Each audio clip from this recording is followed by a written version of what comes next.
Hey yo! What's up mga Teng? Welcome to Teng 03! Ang video natin ngayon ay tungkol sa...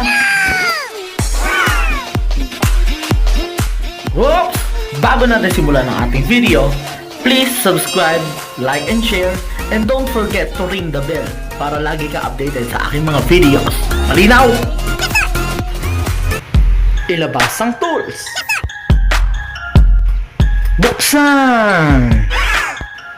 At mamili! Ayos!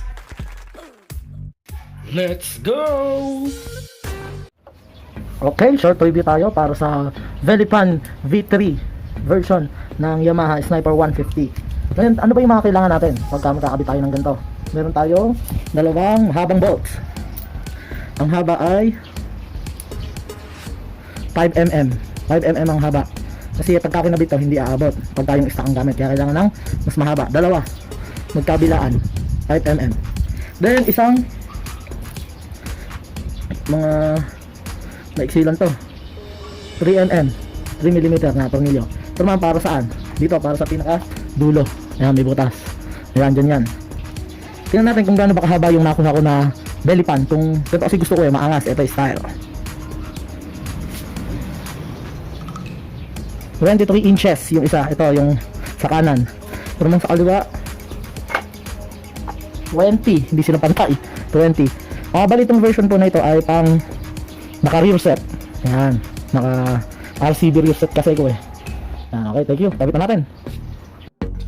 Step 1. Ilipat ang belly pan sa ibaba ng stock na araro. I-screw gamit ang mas mahabang tornilyo.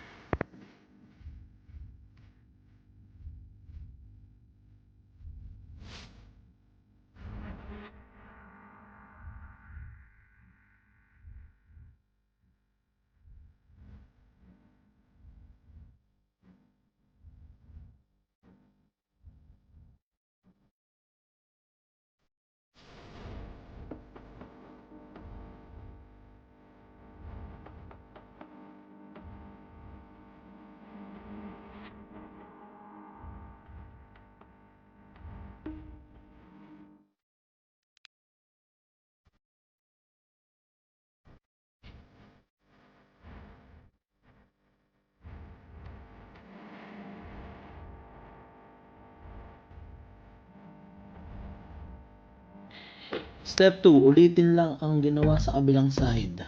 Tornilyo lang din.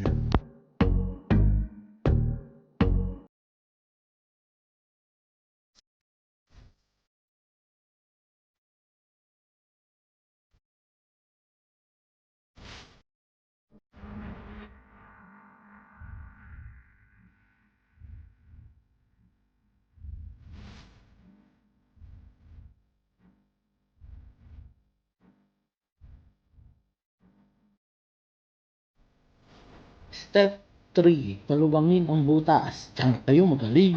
Bigyan ng pwersa ang pagkakapat sa butas dahil ito ay nakapabuka i-screw. Tapos,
ganun lang ka-easy.